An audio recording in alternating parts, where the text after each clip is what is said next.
The sentence of this court is that you be taken from here to the place appointed for your execution, where you shall be put to death. In the historic heart of Charleston, South Carolina, beneath a canopy of ancient oaks and behind tasteful brick facades, life moved at a gentle pace. It was a community built on tradition, family, and an illusion of unshakable safety. The Mitchell family was the embodiment of that illusion. David Mitchell, a rising star at a prestigious financial firm, and his wife, Sophia, a 32-year-old former teacher who had dedicated herself to raising their two young sons. Their home in a quiet, well-established neighborhood was a sanctuary. Inside, it was a world of laughter and love. There was 5-year-old Liam, a thoughtful and curious kindergartner, already learning to read and fiercely protective of his little brother. And then there was 3-year-old Noah, a ball of pure energy, a little sunshine who idolized his older brother and had a deep, passionate love for superheroes. He was almost never seen without his favorite Captain America costume. On the morning of March 14, 2022, David Mitchell kissed his wife and sons goodbye. It was a sunny Monday, indistinguishable from any other. He headed to his downtown office, completely unaware that it would be the last time he would ever see them alive. Sophia spent the morning taking Liam to preschool and running errands with Noah. Her phone records show a day of normal, loving communication with her husband, sweet updates about the boys' activities, and plans for the dinner they would share that evening. What should have been an ordinary day was about to become the setting for a senseless tragedy. An act of violence so brutal, so intimate. It would not only devastate a family but would force the entire Charleston community to confront the terrifying reality that the most dangerous monsters are often the ones we invite into our homes. At 3:17 p.m., David Mitchell's workday was shattered by a phone call. The caller was his 17-year-old sister, Ashley Callison. According to David's later testimony, her voice was frantic, choked with panic. She told him she had gone to visit Sophia and the boys. As she approached the house, she claimed she heard a loud noise, a thump, followed by a man's voice shouting. She said she cautiously entered through the unlocked back door, calling out for Sophia. And then, she told him, she saw it. The bodies. All 3 of them, in the living room. Ashley claimed she had immediately run from the house in terror, terrified the intruder might still be inside, and was calling him from her car, parked safely down the street. David Mitchell, in a state of pure, adrenaline-fueled shock, hung up and immediately dialed 911. The recording of that call captures the sound of a man's world collapsing in real time. "My sister just called," he tells the dispatcher. His voice breaking. "She says my wife and kids are hurt. There was an intruder. I'm heading home now, but please send someone right away." In the 4 minutes between Ashley's call and reaching the emergency dispatcher, phone records show David tried to call Sophia's phone 7 times. 7 desperate, unanswered attempts, each one a silent confirmation of the horror he was racing toward. Charleston police officers arrived at the Mitchell home at 3:28 p.m. They found the front door locked, but the back door was unlocked, just as Ashley had described. They entered, weapons drawn, announcing their presence. But the house was silent. And then, they entered the living room. The scene was one of unimaginable horror. Sophia Mitchell and her 2 young sons were dead, all fatally shot in the head. The officers immediately secured the scene, the cheerful, sunlit room now agrim to blow. Toys were scattered on the floor. Children's artwork was taped to the refrigerator. And on the coffee table, they found the murder weapon, a 9mm handgun. Just as the first officers were taping off the scene, David Mitchell arrived, having broken every speed limit from his downtown office. Body camera footage captured his devastating reaction as an officer intercepted him, preventing him from entering his own home, from seeing what was inside. His agonized cries echoed through the quiet neighborhood, a sound of pure, primal grief that drew concerned neighbors from their homes. His world, the perfect life he had kissed goodbye that morning, had been utterly obliterated. And the only witness to this nightmare was his 17-year-old sister, Ashley. Detective Ryan Cooper, a 15-year veteran of the Charleston Homicide Division, was assigned as lead investigator. As he walked through the cheerful family home, he was struck by the chilling contrast between the loving environment and the brutal violence that had unfolded there. This was not a random act. The first officers on the scene noted several inconsistencies. Despite Ashley's story of an intruder, there were no signs of forced entry. Nothing appeared to be stolen. And the shootings themselves were precise, almost methodical. This felt personal. Officers located Ashley Callison at her parents' home, just 20 minutes after the bodies were found. She appeared visibly shaken, but agreed to come to the station to give a formal statement.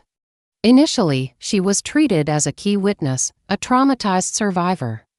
At the station, with her parents and an attorney present, Ashley repeated her story. She had gone to visit, as she often did. She heard the thump, the man's voice shouting. She found the bodies, fled in terror, and called her brother. It was a harrowing, tragic account. But for Detective Cooper, the story was already falling apart. While Ashley was being interviewed, investigators at the scene made their first critical discovery.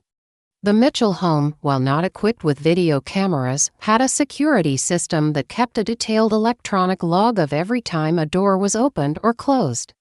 That log told a very different story. It showed the back door had been opened at 2:17 p.m., which aligned with Ashley's arrival. It then showed the back door opening again at 3:15 p.m., when she presumably left. Between those two timestamps, for nearly a full hour, no other door or window in the house had been opened. There was no record of any other entry. There was no intruder. This was the first crack in her story. The second crack would become a chasm. Investigators recovered Sophia's phone, which was found on the sofa right beside her body.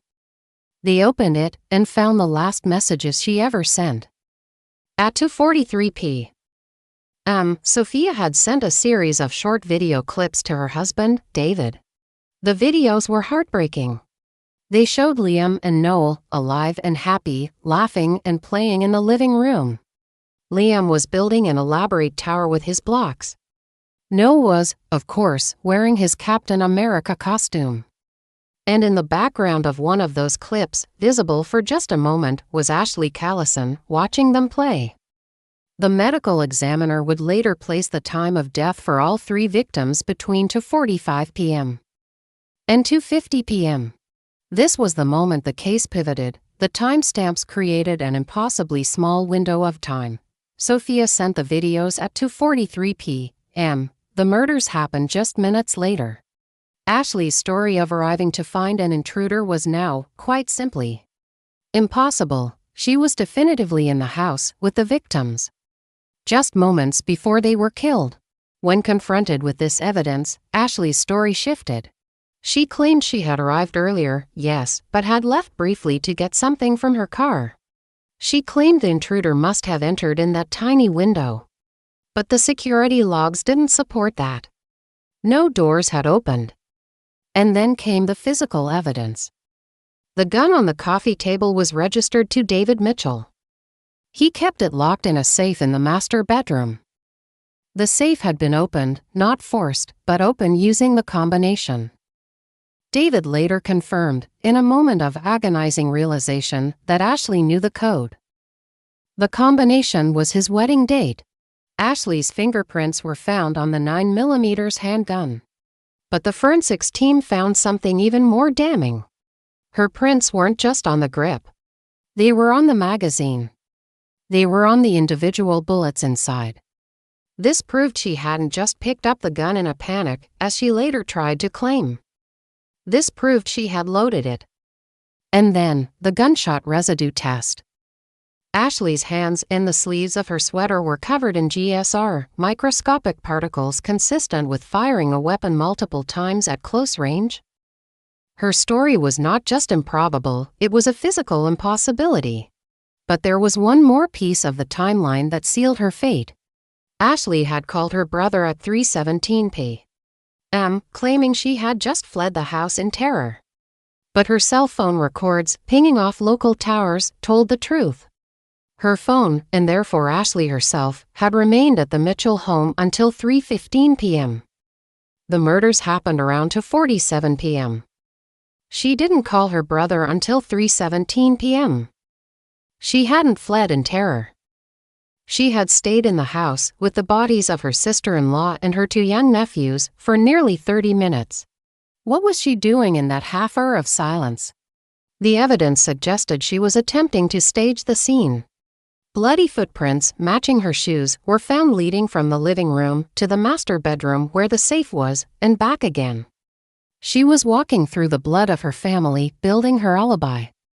On March 18, 2022, just 4 days after the murders, Ashley Callison was arrested and charged with 3 counts of first-degree murder. The Charleston community was rocked to its core. A 17-year-old girl, from a good family, accused of executing her sister-in-law and her 2 small nephews. The question that haunted everyone, from Detective Cooper to the neighbors laying flowers on the sidewalk, was the one question the evidence couldn't answer. Why? There was no obvious motive. No inheritance, no known feud. David Mitchell, in his interviews, was bewildered. He said Ashley was sometimes moody, a typical teen, but she loved the boys. The answer, it turned out, was hiding in plain sight, in the very fabric of Ashley's mind. Investigators, digging into her life, began to paint a disturbing portrait. Her ex-boyfriend, Jason Turner, described a relationship that had become volatile. He said Ashley had become possessive and paranoid, even creating fake social media accounts to monitor him. He mentioned that she had, on several occasions, expressed frustration about her brother's perfect life, comparing it to her own struggles. And then, they found her laptop. Her search history, in the weeks leading up to the murders, was a blueprint for the crime. She had searched for untraceable poisons. She had searched how to make a murder look like an intruder did it. And, most chillingly, do police check search history after someone dies? She had been studying, planning, and contemplating violence for some time. She had visited true crime forums, reading about family annihilators and killers who had successfully blamed intruders. She had even researched the juvenile justice system in South Carolina, specifically looking up cases where minors were tried as adults. The most damning evidence of her motive, however, was found in her personal journal, seized from her bedroom. The entries from the months before the murders revealed a young woman stewing in a pathological jealousy, disconnected from reality. In one entry, dated just 6 weeks before the killings, she wrote, "Watched us with the boys today. Everyone thinks she's so perfect. The perfect mother, the perfect wife. Nobody sees how she stole the life that should have been mine. Sometimes I imagine them all gone, and realizing I'm the only one who truly understands him." This was the why. A delusional fixation on her brother and a profound, burning resentment for the woman who, in Ashley's mind, had stolen the perfect life she coveted. Sophia, Liam, and Noah were not people to her.